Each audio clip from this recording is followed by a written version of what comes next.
Welcome back, Tiger fans, to Rockin' Radio's football podcast. I'm Nate Edwards. That's Nathan Hurst. This is Before the Box Score, post Texas A&M edition. We don't need to dance around it. Missouri lost. Kind of embarrassing fashion. It was not close, no matter what the score says. And we can really just jump into it here. I know that we talked during the midweek show. I was very pessimistic about Missouri's chances. And truthfully, I was kind of surprised that they scored 17. But the vibe was the same. They started a freshman quarterback who did not seem to be coached well. The offensive game plan was nonsensical at times. And much like 2015, the defense did enough to keep you around, but not enough to win the game on their own, which is what they really needed to do. And a more complete team in Texas A&M pulled away and won because they are the third best team in the nation. Is there anything I'm forgetting here, Nathan Hurst? No, I mean, that's pretty much covered it. Defense was plenty good enough to win this game, as has been the case the entire season. And what we expected to be the case when we talked about the game on Wednesday, the offense coming into the year we knew was going to be the weak spot of this team. We kind of were lulled into a false sense of security early on in the season. And then it kind of came back to earth, and then it really went below the earth once you're forced to play your third string quarterback. Because then all the flaws that the rest of the offense has come out in spades when they can't be papered over by a quarterback. While with his own flaws, did do some good things in Pabula, mobile, able to escape some pressure, some level of experience, at least in a college system, if not on the field experience, that Matt Zollers just doesn't have. And so it was kind of a confluence of all those factors played into one. Yeah. Very frustrating, not frustrating that they lost, because A&M is a really good team. Mm-hmm. In fact, they may end up being the best team in the country, certainly a top 2 team, I think, or top 3 team in the country. No shame in losing to them. What was incredibly disappointing was the preparation or lack thereof for playing a true freshman quarterback who has started 2 games in the last 2 years. Oh, I see what you're saying. Yeah. He started his first, maybe 3. I think he actually got injured on his 3rd game of his senior season in high school. Did not play the rest of that year. Did not play the rest of this year until the 3rd quarter 2 weeks ago, and then his start. And nonsensical is a kind word to use the game plan that they came in with, which seemed to consist of throw the ball down the field 30 yards and hope they commit pass interference penalties. And that was it. That was the strategy. Let's try to get as many pass interference penalties as we can. They got a couple. They probably could have got a couple more. But even had they gotten pass interference penalties on all 8 times, they threw the ball 20 yards plus, which is double the amount that they'd thrown it downfield that far all season. They still wouldn't have scored, because you can't score a touchdown on a penalty if you don't actually get the ball across the goal line. So we can dig into it a little bit more specifically. But that seemed to be their strategy. We're going to go against this fearsome pass rush, hope we can protect long enough for our receivers to physically run 30 yards downfield, and then throw it to them. They're not going to be open, but we're going to throw it to them anyway, and then hope something good happens. And it happened, and what happened after that was exactly what you would expect with a game plan like that. You are leaving out the actual tactical acumen of pretend that you're looking at the sideline to get the play and then snap the ball. So that it worked you can get once. A head start. It worked the first time. It did not work any of the other times. Texas A&M is smart. Okay. They have eyes and a brain. Yes. Yeah. They don't even have to be smart. They just have to have eyes and a brain. It did work once. I'll give them credit for a nice little trick play once. If this was the worst play calling performance, if this was the worst quarterbacking performance of the year, maybe I wouldn't feel so strongly about the specifics of this outcome. Like I said on Wednesday, I was less concerned about does Missouri win or lose, mostly because I had written off that as a loss. I was more concerned with the management of Matt Zollers. Can we keep him mentally locked in and wanting to play for this team, play this sport long term? And I think we mentioned just kind of offhand, like, I'm sure the staff will be able to prepare him for that. And boy, what was that? What a silly assumption that was. I don't know who to point the finger to on this. I'm going to lean Kirby more just because the way he calls a game has been more and more curious to me as the seasons have gone on. But it seemed like, I mean, first and foremost, yeah, what are you doing calling 24 pass plays? What, why? Why would you do that against this team with this quarterback? But maybe they saw something. Maybe I'm an idiot. Why was it that he threw 20 plus yards down the field 8 times? Was that the design, like you said? Hey, we're going to get pass interference, which they clearly were not calling outside of the one against Stephen Hall in the first drive. They did not call it, hardly at all. So did you coach him to throw it 20 plus yards down the field, or did you coach him, hey, read your first man, and if not this, chuck it to Dom Olubade? Was that the plan? Because that's what it ended up being. And if this is, well, we actually coached him to do this, but then he chose to take that deep shot, is he not coachable? Was he just do you not say overwhelmed? stop doing that? Don't Like, do that after the third time or the fourth time. I needed two. I Stop needed doing two that. of that to see that it was not the right choice. It seems like Matt Zollers right now has 2 passes that he can throw. One is as hard as he can, 3 yards across the middle, or a rainbow loft and hope that PI is called. Those are the 2 throws that he has. How have we not gotten him beyond that? Again, is he not coachable, or have you not done it? And because Kirby has had such curious play calling schemes, really odd game plans, and just it doesn't seem like there's a lot of creativity to him, at this point I'm going to point the finger to him and say, I don't think you've been coaching him up this entire time, even though after play 9 of the first game, Matt Zollers was always 1 play away from being your starting quarterback, and he just looked completely unprepared. Yeah. What's so bizarre is, I mean, you mentioned the fastball, and that was absolutely true. He looked mirror image to what freshman Drew Lock looked like when tossed into onto the SEC field way before he was ready. Drew Lock had the exact same problem. Throw it 99 miles an hour to the tight end who's running a 2-yard route, and it's just uncatchable. But what was strange, and I don't know if it's Zollers or the coaches or what, he looked very different than he did against Vanderbilt in just the very short amount of time there. The routes he was throwing were different. The pace of the ball was different. And maybe it's because he didn't have 2 weeks to psych himself out to come in and play against the team. Maybe you're tossing there and he didn't know what he didn't know. And he was just kind of, and how they didn't get him to that state of mind. And that's, back to the coaching versus, spend 2 weeks psyching yourself out. And like, oh my gosh, this pass rush is, I got to get the ball out and I got to throw it really hard. And I got, it's got to zip it in there. It was bizarre. The whole thing was bizarre. And they ran the ball 34 times. So it's not like they didn't run the ball. Well, we'll call it 31 times. 3 of those were the sacks, or Zollers might have taken off once and then 2 sacks. So 31 called run plays. Not nearly enough. No, not nearly enough. But it's not like they refused to run altogether. It was the situational That is it. calls, That is especially second downs. They would run the ball on first down, which is an obvious run down. They would stuff it. Okay, now it's second and long. We've got to throw it 40 yards downfield. No, you run it again. When you have a true freshman quarterback who is playing poorly, you run it again on second down. Okay, now it's 3rd and 10. What do? Do you throw it 30 yards downfield? No. You give the ball to the leading rusher in the country and try it again the 3rd time. Because hopefully, one of those 2 first downs, you will get at least 3 yards. You can pick up 7 yards against this defense on the ground. They did it multiple times. And Ahmad Hardy averaged 8.4 yards per carry. So if it's 3rd and 8, he could pick that up on his average carry. But they didn't do that. And he only had 13 carries. That, a lot of that situational. Jamal Roberts got a lot of carries, more than usual. Incredible. And he played great. And I think the reason he had more carries is because a lot of those carries were actually in this first half. That kind of 2-minute. He's their 2-minute guy because he's a better pass blocker. But they ran the ball a few times, and he got those carries, which is why I think he ended up with more.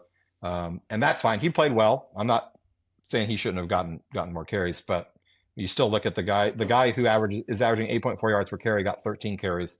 That means if he's averaging that high a carry per carry, he's not getting the ball enough, because that is too high of a yards per carry to feel good about how many times he's touching the ball. See, I disagree a little bit, and I know we've steered from Zollers to the running backs, which I'm fine with.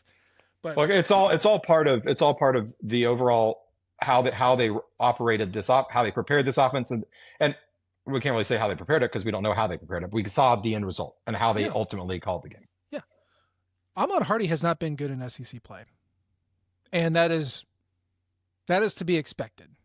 Okay, like he came in and he tore asses up in the non-con against your FCS opponent, against Kansas, against Massachusetts, cool, against Louisiana when they just ran it 58 times. Like, okay, great.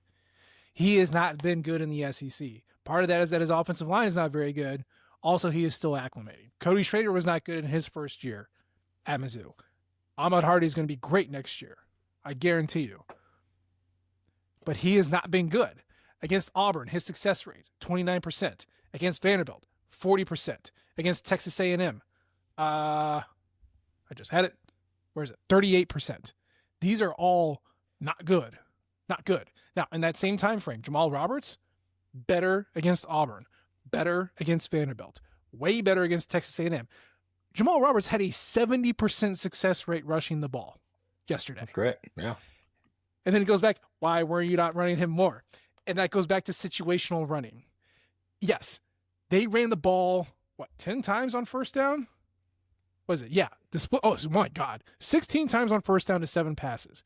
Are you trying to protect your freshman quarterback? Stop running the ball on first down. First down is pass down. Okay? If you have to pass the ball, what you do if you're not a triple option offense, if you have to pass the ball, you do so in situations where it is not asked for, when defenses are not expecting it. First down is a great time to do that. Then, even if it messes up, I don't care. If it's second and long, second 7+, whatever, run the ball anyway.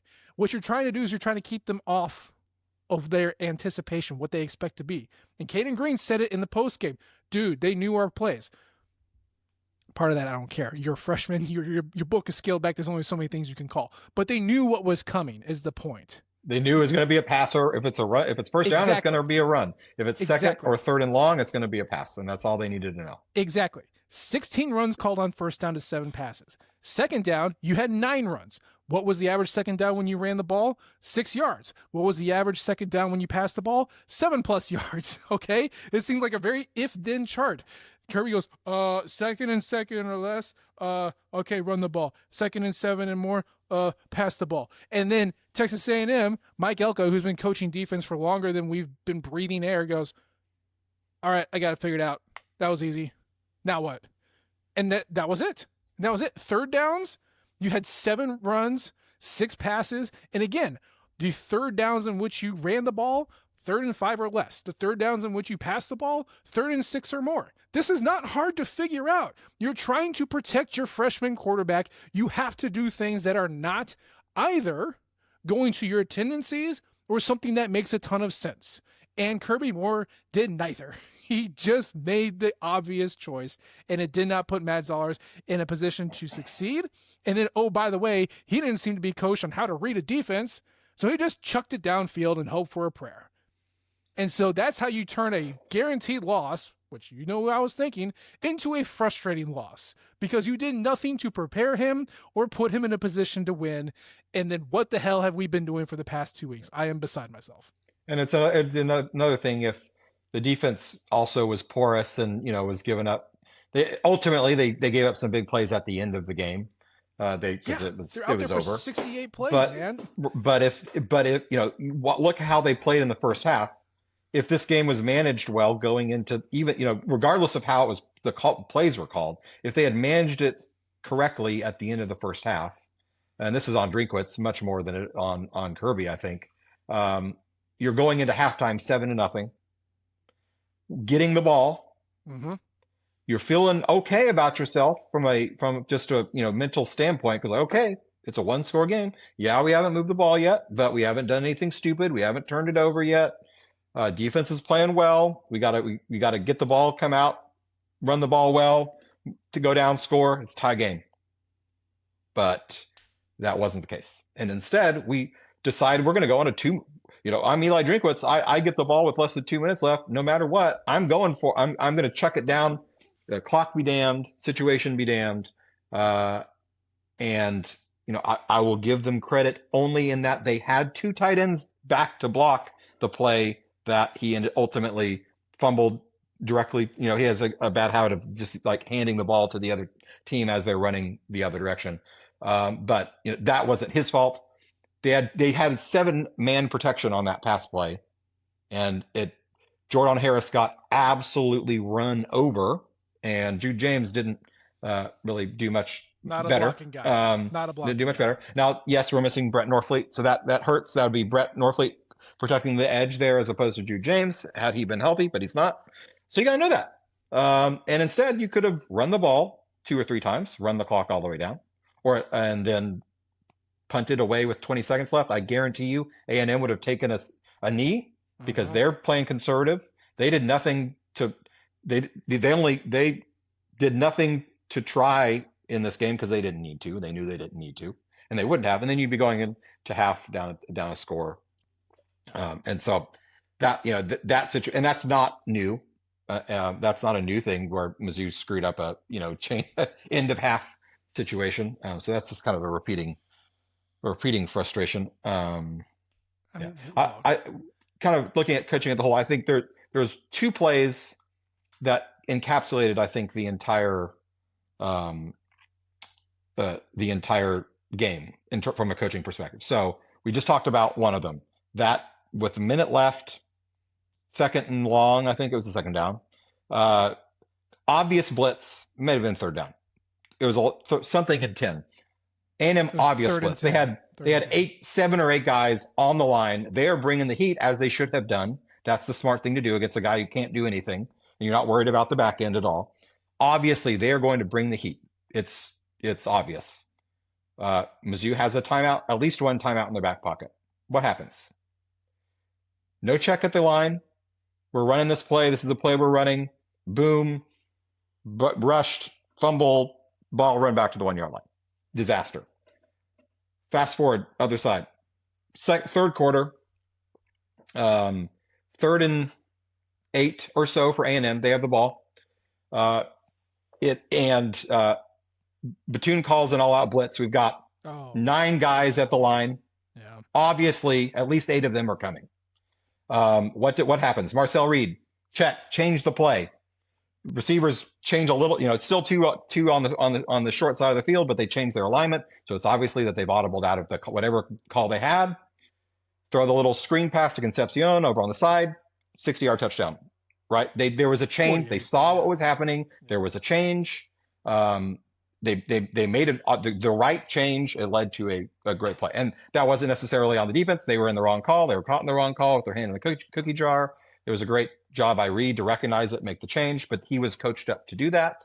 That was not the case on the other side of the ball, and that is the second makes it 2 straight years where the A&M coaching staff put absolute clown shoes on the Mizzou coaching staff, and that's a very good coaching staff that A&M has. They do that to a lot of folks, but it's frustrating to see it happen 2 years in a row. Yeah. And we haven't even talked about special teams yet. Well, the shambolic boy. Special teams, that has once again been a reoccurring problem for this program. And I don't even know if it's worth getting into that, but I was gonna say, when's the last time you felt good about special teams? We'll take the field goal kicking out of it. That's its own issue that has been discussed, and not necessarily coach's fault that our kicker is hurt. But the fake punt, which might have been the worst coverage of a fake punt that I've ever seen. We've got the just deciding not to field a kickoff because that's not something you need to do. We did have one long kickoff return. That was great. Yeah. We also had another one that was called back and put on the 6-yard line. So that wasn't great.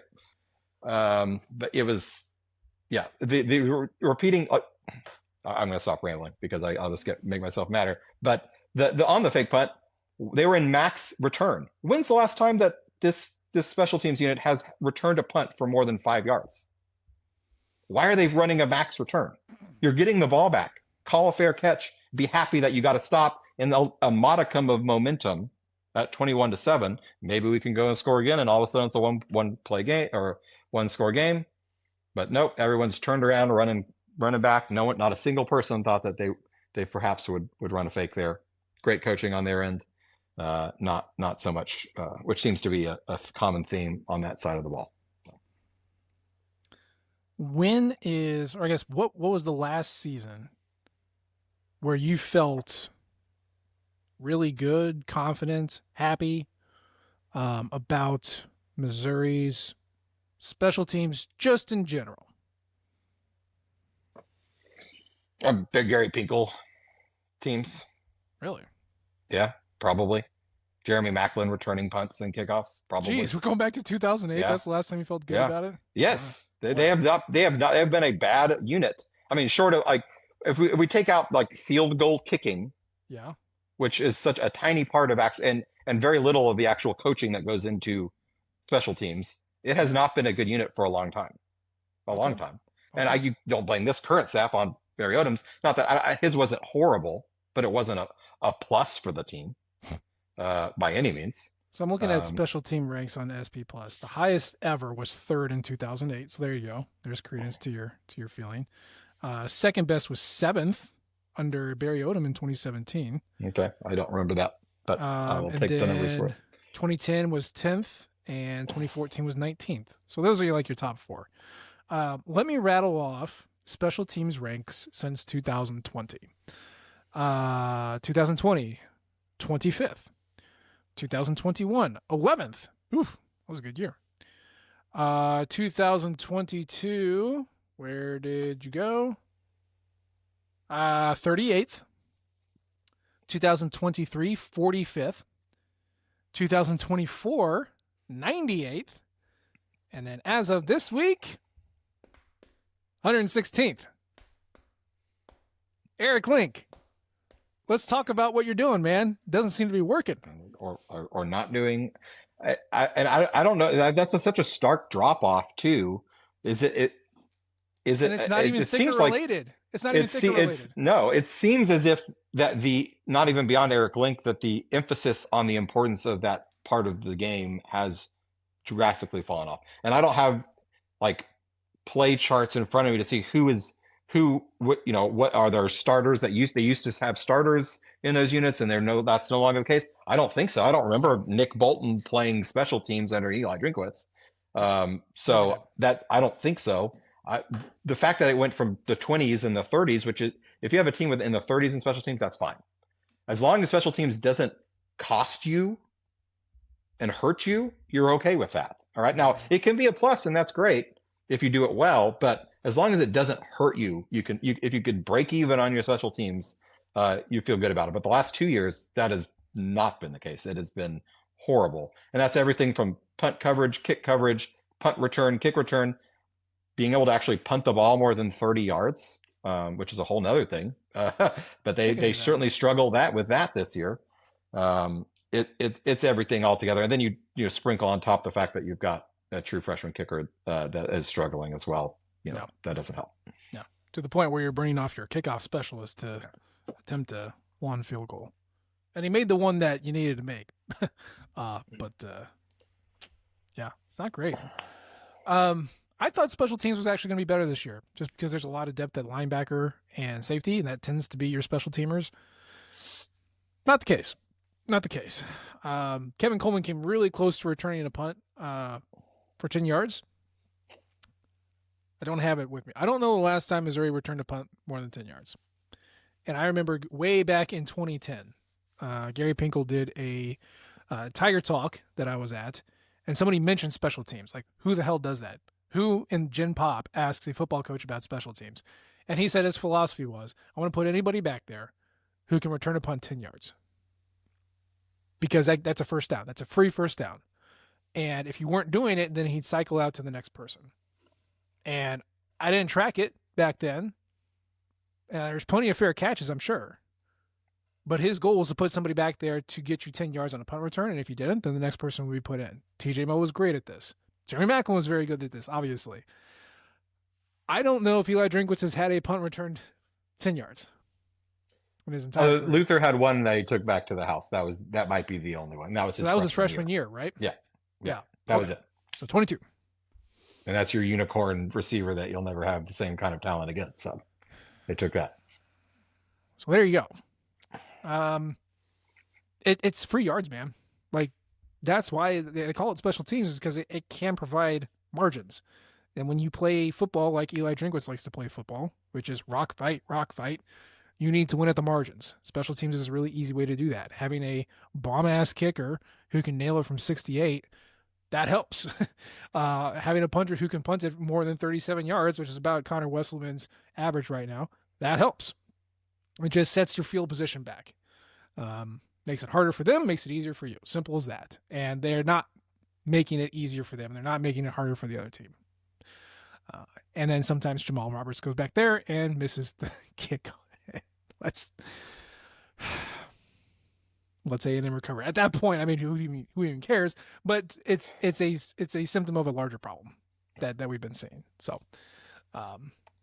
yeah, it wasn't a fun watch. I think we can say that. I didn't think they were going to win. I was surprised it looked so unprepared, given that you had 2 weeks. Remember when we thought Eli Drinkwitz was unbeatable after a bye week? I remember that. The last couple of years has not been the case. Has not. It meant he stopped playing Vanderbilt after bye weeks. It's really what it comes down to. Also, Vanderbilt got good. Yeah, I mean, to be fair, though, this year their games after bye weeks have been 2 top 10 teams. Yeah, which is difficult. But you'd also hope that would prepare them, give them a better shot. And I guess perhaps for Alabama it did, but that was not the case. Not the case this week. No. And guess what? Texas A&M is going to be on the schedule for the next 4 years. Yeah, that's a lot more Mike Elko coaching staff versus they're in your pod. They're in your pod.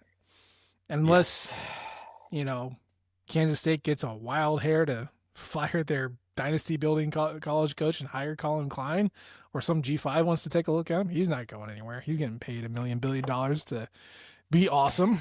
So they're not going anywhere.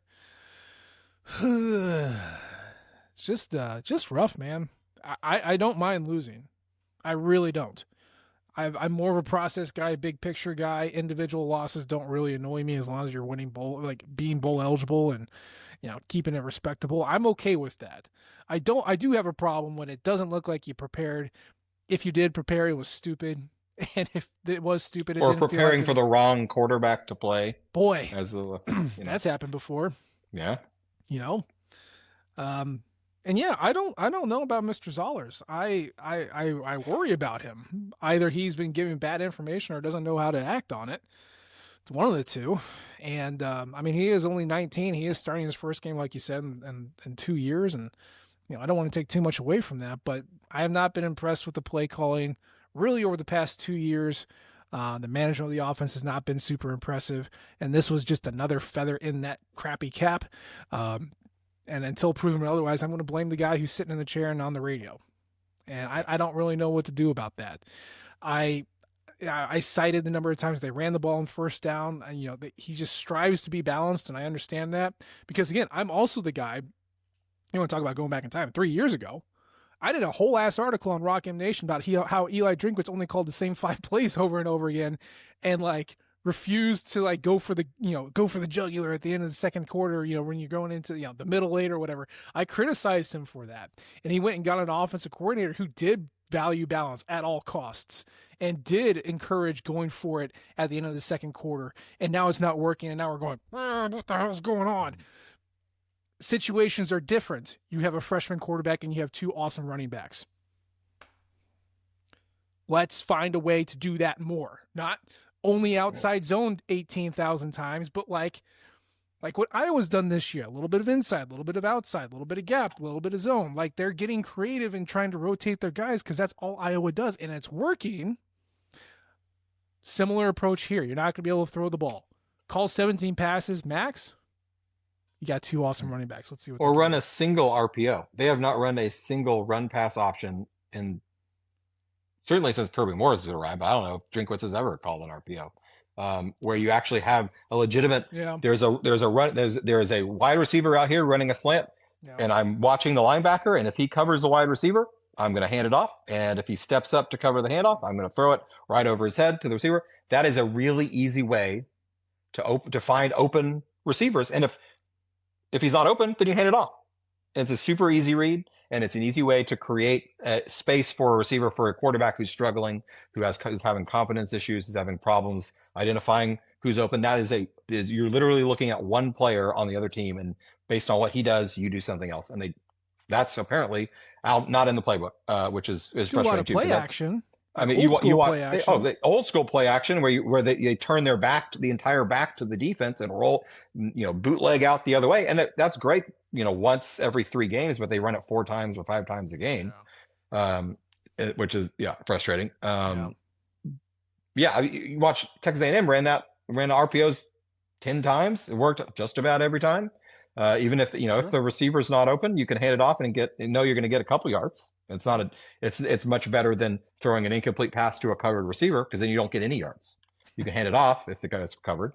You got 2-3 yards at least. And with these running backs, you might very well get more than that. Yeah. But that is not something that they've run all season for sure. Really, since Brady Cook was the quarterback, I cannot recall a single RPO. I don't think Connor Bazelak ran one either, but I'm having a hard time recalling specific file not plays found on the Connor Bazelak era. Yeah. I mean, just you may choose to have wiped that from your memory, but that is a part of a key part of many, if not most, good offenses in the country are running some level of RPOs, and it doesn't mean you have to run every play at RPO, but have it in your bag so that you're putting the other defense in a bind where the linebacker can't make the right decision. Yeah, whatever decision he makes is going to be wrong, but you're not making it hard on the other defense. And there's a lot of ways you can make it hard on the other defense, and they try some misdirection, which hasn't worked. They've tried some play action, not a whole lot, but when they do, it's usually the exact same rollout, and you've got either a running back or a tight end in the flat. And if best case scenario, and they're open, you hit it to them and get 5 yards. And that's kind of the extent of their let's make it difficult on the other defense. Yeah. It's not working. It's staled out. Yeah. Texas A&M obviously knew exactly what was coming. And Oklahoma's going to know exactly what's coming as well. As far as Zollers goes, I'm going to give him a little bit of grace.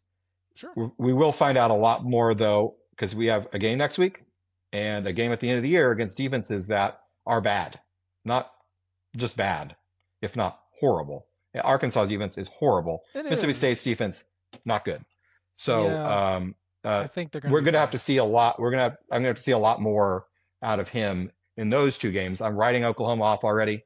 Yes. In fact, I'd be fine if they didn't play him just to keep him not scarred mentally from that Brett game. Brown, come on down. Let's do it, baby. Just sacrificial lamb. Yeah. Tommy Lodge. But if he goes 7 for 22 for 77 yards against Mississippi State next week, that's going to be a problem. I think he will. And if he has a less than 50% completion rate against the Arkansas defense, that you can sneeze and put up 300 yards on them, and they're going to quit by that point if they haven't already anyway. That's going to also be a problem. So that's what we're going to learn more about Zollers in those games. And he's got chance. He can get better at it. There's only where he can only go up. Yes. It's hard to go worse. It's hard to be worse. Yes, he can only improve. I don't think you're going to see it this year. I really don't. I mean, your best chance at a win is Mississippi State next week, and I don't think it's going to happen because that's not a great defense. It's fine, but you don't even have to be good to apparently befuddle Matt Zollers and Kirby Moore. They could win it. I don't know, but you're not beating Oklahoma, and you're not going to win at Arkansas because you're on the road. That's just their offense is good enough that it's a this top 2 offense offense. will not. Even if this offense plays well, will not be able to keep up with. No. Even if the defense plays well, that is a elite offense. Elite offense. You know what Texas A&M just did to Missouri? Arkansas can do that 10 times better. Arkansas scored 42 points against this Texas A&M defense. Arkansas is going to shred us, and we're not going to be able to keep up. So I'd say there's 1 win left on the schedule. which is going to be super disappointing. But it was always a bridge year this year. It was. I mean, revisiting expectations, 8-4 was kind of a successful season is 8-4. That's still on the table. It'll be hard to do, but it's still on the table. Yeah. 7-5 would not have been a disaster, and that kind of looks like what it might end up being. Yeah. Disappointing, not a disaster. It was always I think we had overinflated expectations. You start 5-0, sure, have a big top 5 team. You play well against the top 5 team. Mm-hmm. I wouldn't even say play well, but you compete. You're down to the wire against a top 5 team. Yeah. And then that gets, rightfully so, expectations come way up here from where they were, which was, 8-4. And then that just makes it that much more of a kick in the nuts when it comes back to reality a little bit later on. Yeah. Especially when you have your top 2 quarterbacks get hurt. There's nothing you can, that's not something that you can control. The record here is not indicative of anything. Like I said, when Bo Pribula was face down in Vanderbilt, I was like, well, there it goes. I don't even care about what happens. It was all about developing Matt Zollers and preparing for next year. And that's why I'm so mad, because they couldn't prepare him. Yeah. They haven't done it in 2 weeks. Yeah. Now, here's your chance to get it better. Like you said, he can get better. Kirby Moore can get better. Game plan can get better. Show me that you can do that. If you can't do it against Mississippi State, boy, I'm not feeling good about this offseason, let alone anything else that's happening after that. So he doesn't have to throw for 300 yards against Mississippi State to feel better about it. No. But he has to have a completion percentage better than 50%, and he's got to stop throwing 99-mile-an-hour fastballs to Jude James on a 2-yard out route. Yep. If he can just pace his balls adequately, I would feel better about that, because that would immediately he would have had at least 3 more completions if he just threw like a normal person on those short routes. So he'd have at least 3 more completions. His yardage wouldn't have been any higher, but you'd feel a little bit better about 10 for 22 than 7 for 22. Sorry. Pace your balls sounds like a really funny way of telling someone to chill out, and I'm going to take that. Well, I mean, he also could do that too. Pace your balls, Matt. Pace your balls. Well, we could go on and on about how awful we feel about this loss, but boy, for everybody's sake, let's just cut it there. We will be back in the midweek. We'll talk about Mississippi State. I still think it's going to be a loss. Let me take a look at the numbers, and I'll get back to you on that. Let me finish up Texas A&M first so I can get beyond the box score out, and you can read that piece of crap. But, whatever. It's fine. That's why I'm here. But, you know what? That's going to be the show for today. As always, hey, we appreciate the downloads and the subscriptions and the commiserating. I hope, if anything, this just made you feel like, hey, you're not alone. It sucked. But we're going to move on. So leave a comment, rate us. We love all types of feedback from you all. You can follow us on Twitter. I'm at H.E. Edwards. He's at Burst to Hurst. And, of course, you can follow the Rock M flagship at Rock M Nation and our podcasting outlet at Rock M Radio. We appreciate you tuning in this time. We'll try to do better next time. So is the team. And until then, M-I-Z. Z-O-U. Thank you, everyone, for tuning in to Rock M Radio, a proud partner of Fans First Sports Network. Rock M Radio is the official podcast network of Rock M Plus, a new and exciting subscription service provided by me and the other voices of Rock M Radio. Please take a few moments to head over to rockm.plus and sign up for an account today. The cost is only $5 a month, and benefits include access to our live podcast, a subscriber-only message board, weekly newsletters, and more. If you enjoyed this episode of Rock M Radio and would like to see more just like it beamed directly into your personal device, make sure to click the subscribe button below and tell your friends. Our podcast feed is available through the Apple Podcast app for iPhone, Google Podcast app for Android, whatever app you listen to your podcast. You can also find Rock M Radio on Spotify. If you're looking for a podcast about your favorite team that is not the Missouri Tigers, Fan First Sports Network is your answer. A full podcast network loaded with the team-specific podcasts covering Major League Baseball, the NFL, NHL, NBA, MLS, and more. And we'll be back with more episodes of Rock M Radio coming to you soon.